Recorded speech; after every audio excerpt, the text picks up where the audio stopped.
لے جاؤ اپنی پیاس بجھا بولو صبح سے شام تک چاٹتے رہو کہ تصویر پیاس نہیں بجھے ہے کہ نہیں؟ بھوک لگے کھانے کی بجائے ابھی لنگر کی بجائے لنگر کا فوٹو آپ کو دے دے بریانی کا کہ لے جاؤ رات بھر چاٹتے رہو بھوک مٹے گی نہیں مٹے گی. تو تصویر سے وہ کام حاصل نہیں ہوگا, تصویر سے بھوک نہیں مٹے گی جب تک یہ دانے نہیں ملیں گے. بات سمجھ رہے نا؟ تو اسی لیے ہمارے حضور فرماتے ہیں ہے تصور شیخ اس کی ابتدا ہے بتے ہم شدنی اس کی انتہا.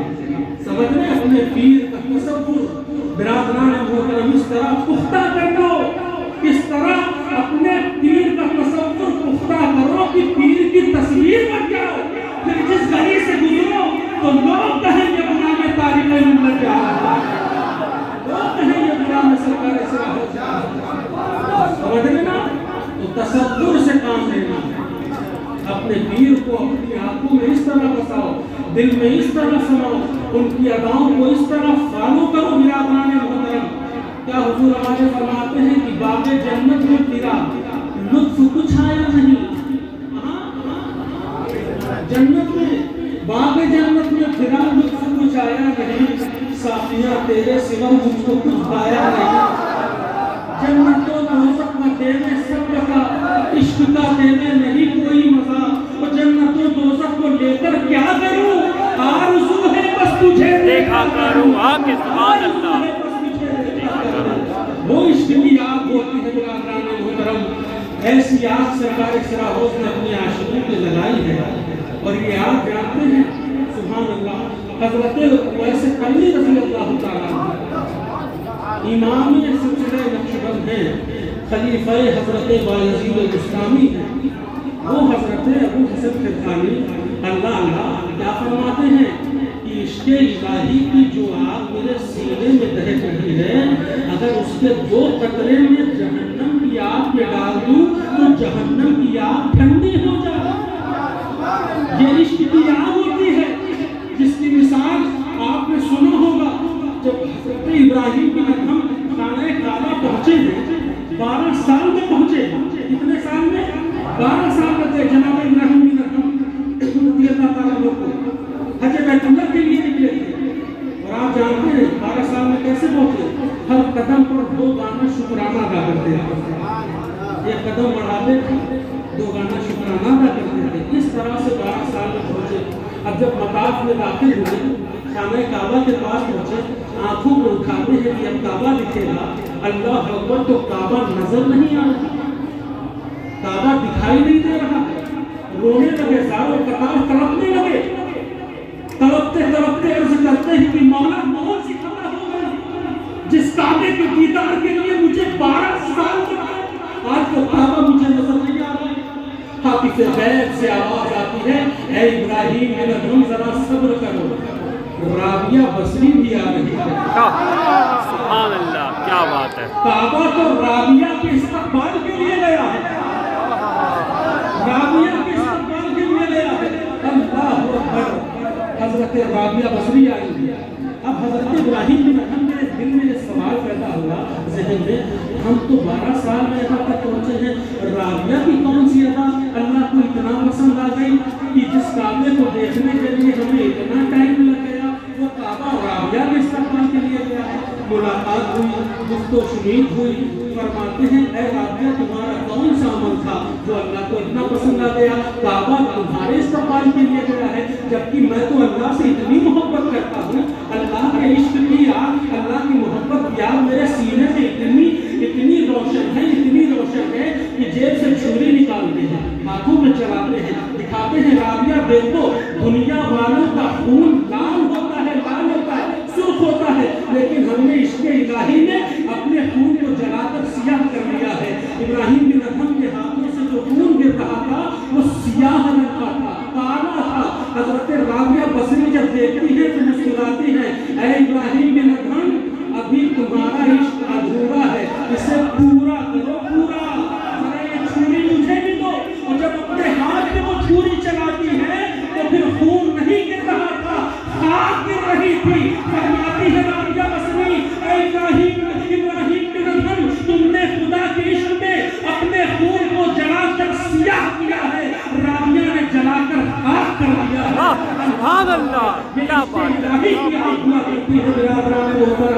عشق الہی کی آگ ہوتی ہے. امام الکلام فرماتے ہیں اے عشق تیرے سبتے جلنے سے چھوٹے سکتے, اے عشق تیرے سبتے جلنے سے چھوٹے سکتے, وہ آگ لگائی ہے جو آگ بجھا دے گی, جو آگ بجھا دے گی وہ آگ لگائی ہے. برادران محترم, یہ عشق کی آگ جو ہوتی ہے نا, جہنم کی آگ کو بجھا دے گی. جب سچا عشق کرو گے اپنے مرشد سے, سچی محبت کرو گے. حضرت شاہ نقشبند, وقت کافی ہو چلا ہے, سرکار سراہوس کے محفل میں آنے والوں نے پیغام لیتے چلے جاؤ.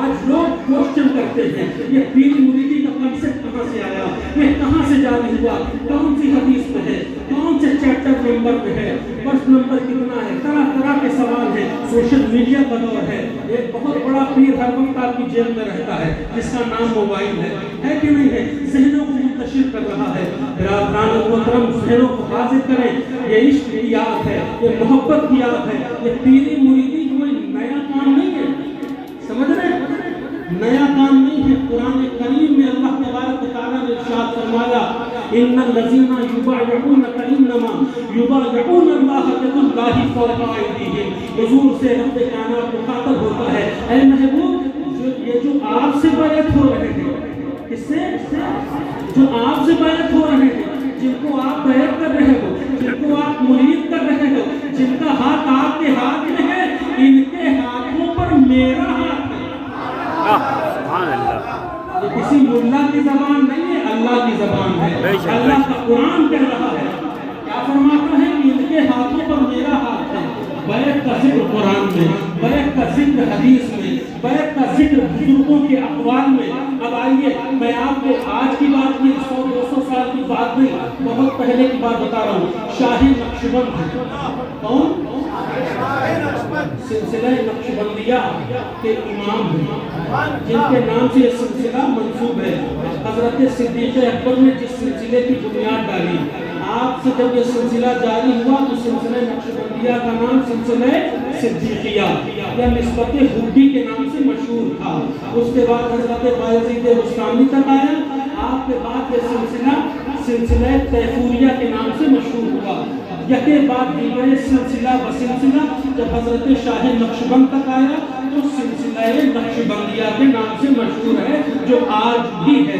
اس کے بعد حضور امام ربانی کا دور آیا تو نقشبندیہ مجددیہ ہو گیا. اس کے بعد پھر شاخیں چلی تو نقشبندیہ مجددیہ معصومیہ ہے, نقشبندیہ مجددیہ بنگویہ ہے. تو یہ شاخ در شاخ ایک شجر ہے, شجر ہے جس پہ شاخیں ہوتی ہیں. تو برادران محترم, جڑ اس کی کیا ہے؟ مدینہ منورہ ہے, حضور کی بارگاہ ہے. اب دیکھیں میں جس طرح آپ کے ذہن کو لے جا رہا ہوں, لوگ سوال کرتے ہیں, ارباب علم و دانش کی موجودگی ہے, آپ کے سامنے میں عرض کر رہا ہوں. شاہ نقشبند ہیں, ان کا کام کیا تھا؟ اپنے وقت کے حاکم کے یہاں یہ جاب کرتے تھے, نوکری کرتے تھے. کام کیا تھا ان کا؟ کام کیا تھا؟ نوکری کس چیز کی تھی جانتے ہیں نا؟ جلادی کا کام تھا. ہاں, کسی کو اگر سزائے موت ہو جائے تو ان کا کام تھا تختدار پر لے جانا اور اس کا سر قلم کرنا, کسی کو پھانسی دینا. یہ کام تھا کس کا؟ بولے شاہ نقشبند کا. ایک مرتبہ ایک شخص آیا جسے بادشاہ نے, قاضی نے حکم دیا سزائے موت کا.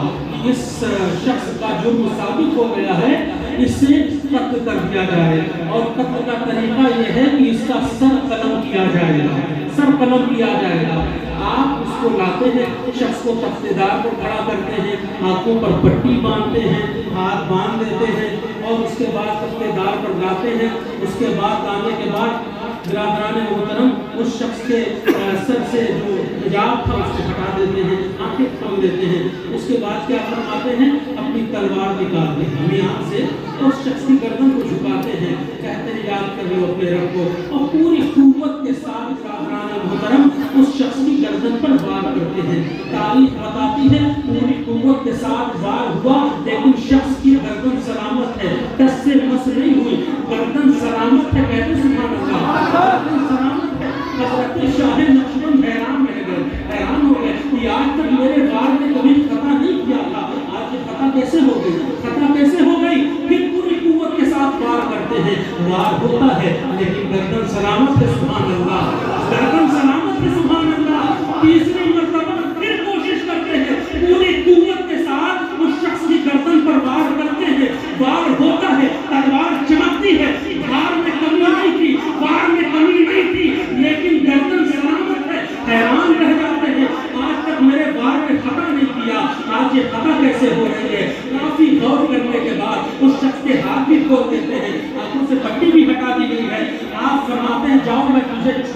ہوں، جو ہوگا دیکھا جائے گا، سمجھ لیا جائے گا تمہارا معاملہ، لیکن جانے سے پہلے ذرا یہ بتا دو، غور سے توجہ کے ساتھ سنیں کیا فرماتے ہیں، اے شخص ذرا یہ بتا دے جس وقت میں تم پر وار کرتا ہوں، اپنی تلوار اٹھاتا ہوں، اس وقت تیرے ہونٹ ہلتے ہیں، شاید تو کوئی وظیفہ پڑھ رہا ہے، شاید تو کوئی ذکر کر رہا ہے، بڑا پاورفل وظیفہ ہے، ذرا یہ وظیفہ مجھے بھی تو بتا دے، کون سا وظیفہ پڑھ رہا ہے؟ اللہ اکبر۔ وہ شخص جب یہ بات سنتا ہے تو مسکراتا ہے، آپ سنو میں کوئی وظیفہ نہیں پڑھ رہا ہوں، کوئی ورد نہیں کر رہا ہوں، کوئی منتر نہیں پڑھ رہا ہوں، پھر آخر کر کیا رہے تھے؟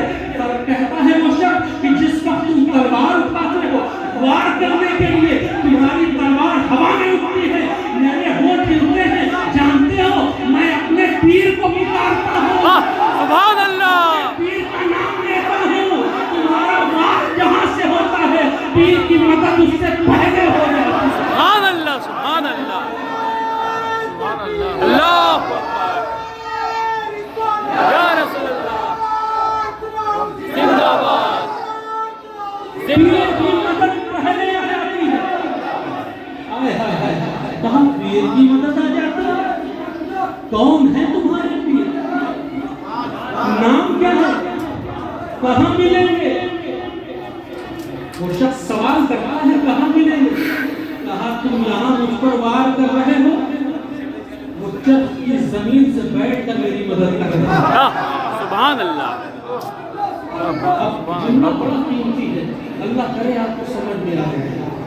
حضرت شاہ نقشبند اپنی تلوار کو ہوا میں اچھالتے ہیں اور اس بستی کی جانب جس بستی میں وہ بزرگ بیٹھے تھے، جانتے ہیں کون تھے؟ اسی بزرگ کا نام حضرت امیر کلاب ہے۔ سبحان اللہ، کیا نام ہے؟ حضرت امیر کلاب ہے۔ اللہ اکبر۔ آپ اس بستی کی جانب یہ صدق لگا کر دوڑتے ہیں، فرماتے ہیں کہ جس شخص کا پیر دنیا میں اپنے مرید کو دنیا کے وار سے بچا سکتا ہے، ان کو کیسے گوارا کرے گا کہ اس کا مرید جہنم میں جائے؟ جب آج دنیا کے وار سے بچا سکتا ہے، کل کو جہنم کی آگ سے بھی بچاتا ہوا۔ آتے سبحان اللہ،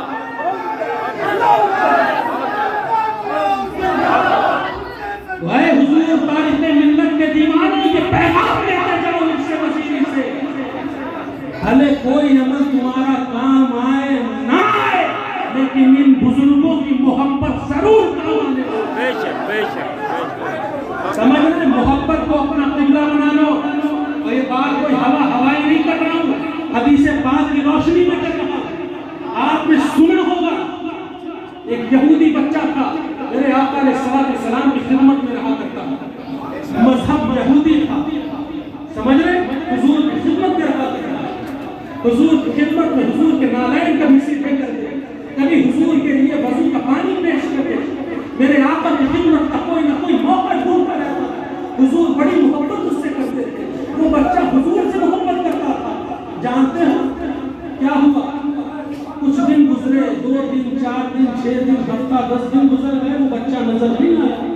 آقا کی چشم کریمانہ تلاش کر رہی تھی، اپنے صحابہ سے حضور فرماتے آج کل وہ بچہ نظر نہیں آ رہا۔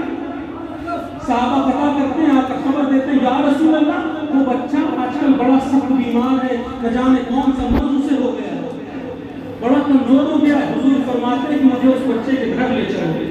اللہ اللہ، حضور کے قدم پہ اس بچے کے گھر میں جا رہے ہیں۔